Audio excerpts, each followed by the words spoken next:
হুজুর আমি বিয়ে করতে চাই কিন্তু আমার কাছে মোহরানা দেওয়ার মতো কিছুই নাই। আল্লাহ নবী বললেন, যুদ্ধের ময়দান থেকে কি কোনো গনিমতের মালও পাও নাই?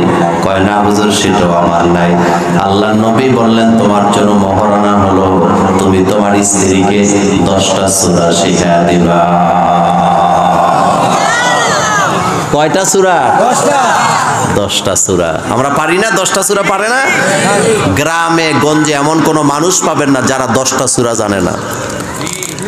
অজু ছাড়া জানাজা দেয় যারা, নিশ্চিত কাফের তারা। কথা কন না কেন? অজু ছাড়া নামাজ পড়লে ঈমান থাকবো? ঈমান শেষ।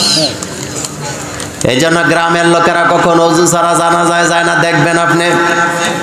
আপনাদের এই ফেলনা মাঠে, নুরানি মাদ্রাসার মাঠে জানাজা হবে।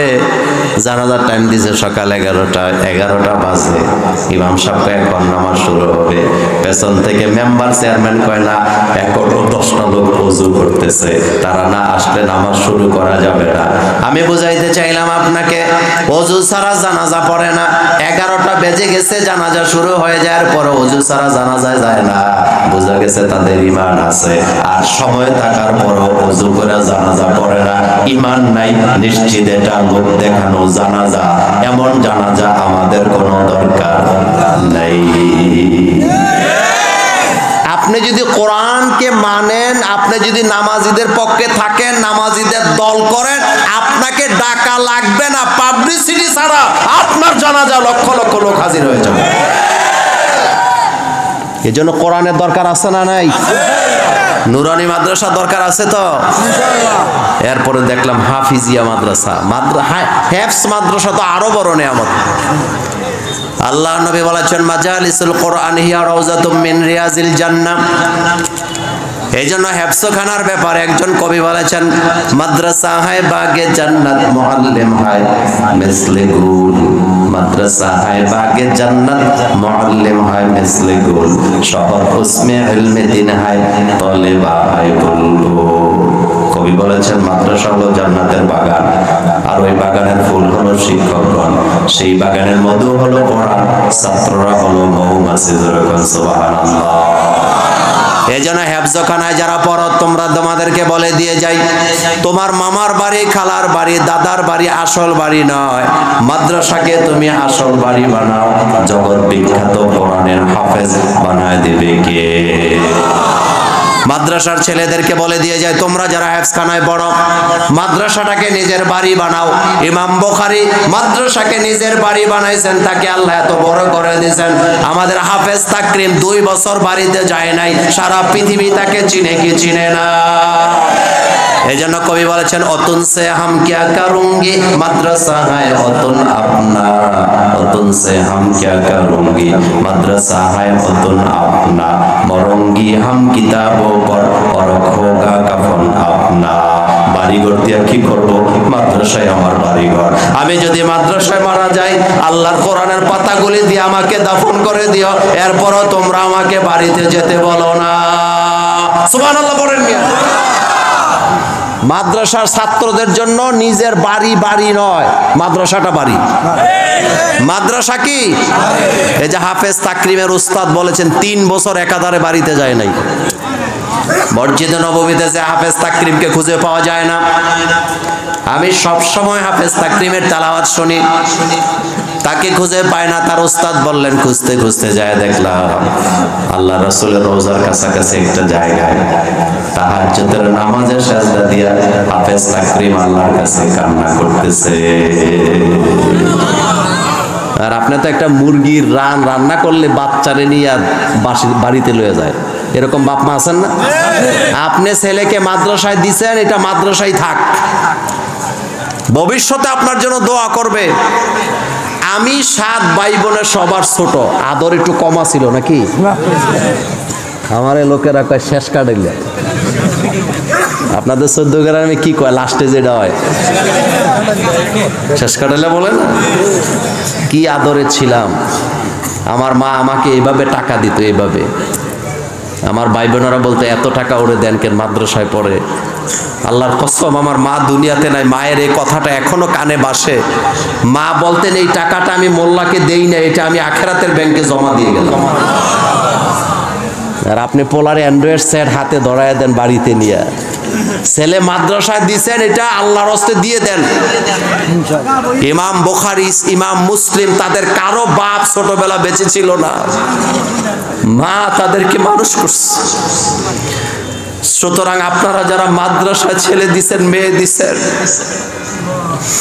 শুধু আখেরাতের দিকে তাকায় থাকবেন আর বলবেন, বাবারে এই মাদ্রাসাটাই তোর বাড়ি, এটা তোর আসল বাড়ি।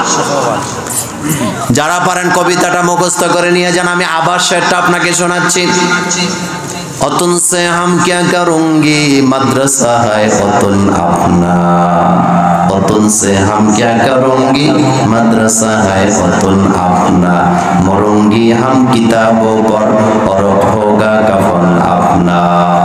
বাড়িঘর দিয়ে আমি কি করব? মাদ্রাসায় আমার আসল বাড়ি। আমি যদি এখানে মারা যাই, আল্লাহর কোরআনের পাতা দিয়া আমাকে দাফন করে দিও। আল্লাহ যেন আপনাদের ছেলে মেয়েগুলিকে বড় বড় হাফেজ আলেম বানায়, আমরা বলি আমিন। তো আজকের মাহফিলের সম্মানিত সভাপতিত্ব যিনি করছেন, আমার পরিচিত মুখ, এই জনপদের প্রিয় মানুষ হাজী ইব্রাহিম মিয়াজি সাহেব, বিশিষ্ট সমাজসেবক। আজকের মাহফিলে প্রধান মেহমান জনাব মোহাম্মদ নাসির উদ্দিন মজুমদার, প্রতিষ্ঠাতা পরিচালক, আসিয়া খাতুন মহিলা মাদ্রাসা, দেয়ারকোটা বাজার।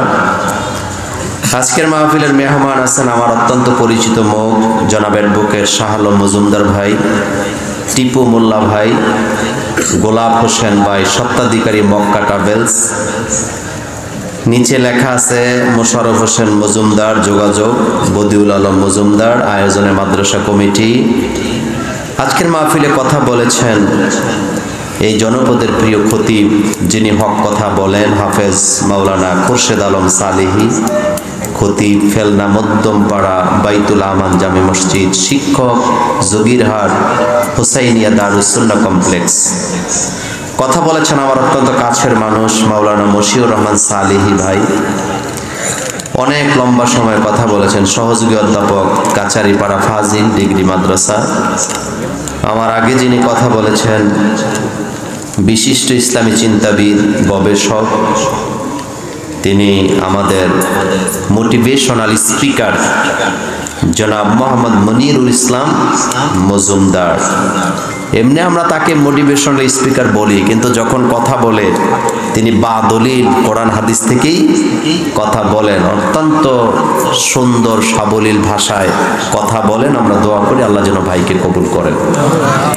আমার কলেজের ভাইয়েরা, আমি দেখতে পাচ্ছি আপনাদের মাথার উপরে বৃষ্টির মতো পানি পড়ে, তো ভয় পাওয়ার কারণে আমি অল্প সময় আপনাদের সাথে কিছু কথা বলে যাব ইনশাআল্লাহ।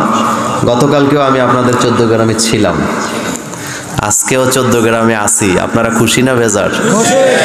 বেশি দূরে ছিলাম না, গতকালকে কাছাকাছি ছিলাম। তো আসেন সরাসরি আলোচনায় চলে যাই। আচ্ছা, আপনারা একটু আমার দিকে তাকান তো, এইটা কি? এটা জোরে বলেন। আপনাদের ঘরে আছে? আচ্ছা, এই কিতাবের সাথে আমাদের কোনো শত্রুতা আছে? এটার সাথে আমাদের কোনো ঘৃণা আছে? এটার প্রতি আমাদের কোনো বিদ্বেষ আছে?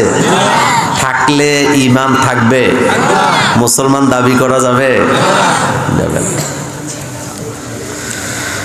আমার কলেজের ভাইরা, কোরআনের ব্যাপারে আমি একটা কথা আপনাদেরকে বলে দিয়ে যাই। আল্লাহ রাব্বুল আলামিন কোরআনুল কারীমে বলছেন, তাহা মা আনজালনা আলাইকাল কুরআনা লিতাশকা।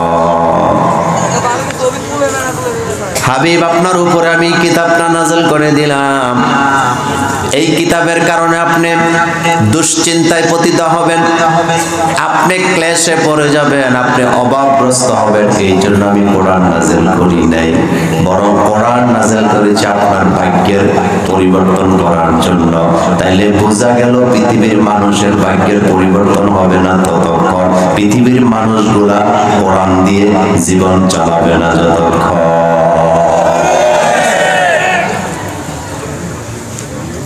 ইবনে কাসির পনেতা বলেন লিতাশকা শব্দের অর্থ হলো তিনটা। তার ভিতরে এক নম্বরে হলো দুশ্চিন্তা, যেটা আপনারা করেন। দুশ্চিন্তা মানুষে বিভিন্ন কারণে করে। যারা অতিরিক্ত পাপ করে তারা দুশ্চিন্তায় পড়ে যায়, যারা অতিরিক্ত মানুষকে ঠকায় তারা দুশ্চিন্তায় পড়ে যায়, যারা অনেক বেশি ঋণগ্রস্ত হয় তারা দুশ্চিন্তায় পড়ে যায়, আবার যারা জিনায় লিপ্ত হয়, অবৈধ প্রেমে লিপ্ত হয়, তারাও ডিপ্রেশনে যায় কি যায় না?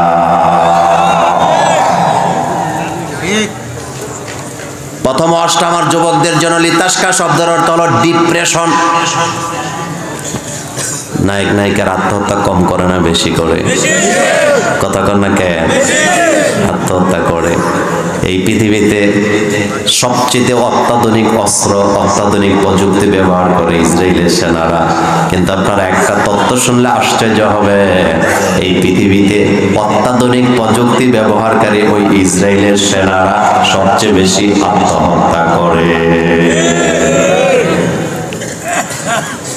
এখন আপনি বলবেন মোল্লা ভাই কেন করে? কারণ হতাশ হয়ে যায়, অল্পতে হতাশ হয়ে যারা আত্মহত্যাও করে তারা।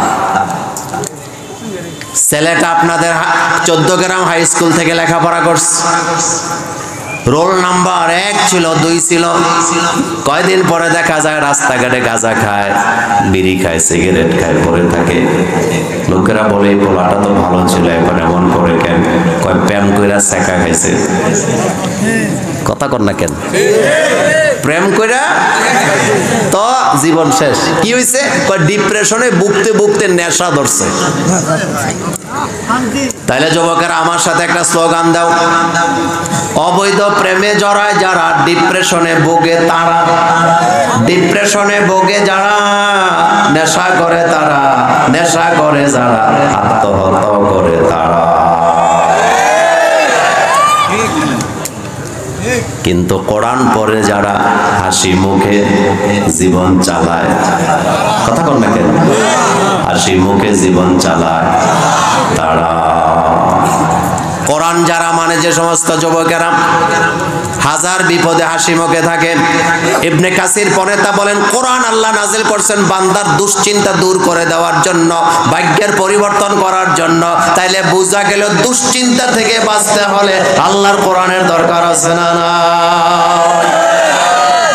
ইংল্যান্ডের একজন নারী অ্যাথলেটিক্স, আমি পুরো ঘটনাটা বলবো না, সে সিদ্ধান্ত নিয়েছে আত্মহত্যা করবে।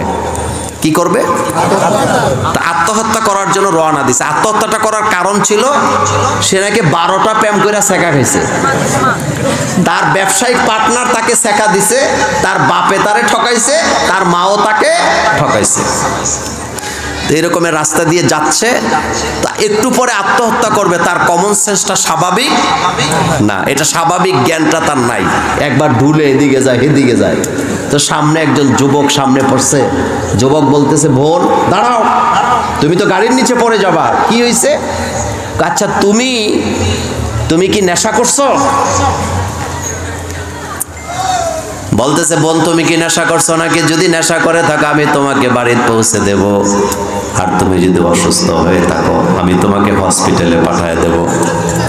মেয়েটা এবার বলতেছে, ও যুবক, ইংল্যান্ডে আমার জন্ম, এই শহরে জন্ম নিয়েছি, কোন যুবক কোনোদিন আমাকে বোন বলে ডাকে নাই, তুমি কেমন যুবক আমাকে বোন বলে ডাকা কেন? যুবক হাসি দিয়ে বললেন, আমি একজন মুসলমান, আমি একজন কলেজার যুবকেরা। মুসলমানের সন্তান কখনো রাস্তাঘাটে মেয়েদেরকে অশ্লীল ভাষায় কথা বলতে পারে না। ইংল্যান্ডের যুবক একটা আত্মহত্যাকারী মেয়েকে বোন বলে ডাইকা তাকে ইসলামের পথ দেখায়, আর তুই হাই স্কুল ছুটির আগে, কলেজ ছুটির আগে রাস্তায় দাঁড়ায় থাকে মেয়েদের চেহারা দেখার জন্য। এমন যুবক আছে না? তোর কাছে কোরআন নাই, তোর কাছে কোরআন থাকলে তুই এই কাজ করতে পারতি না।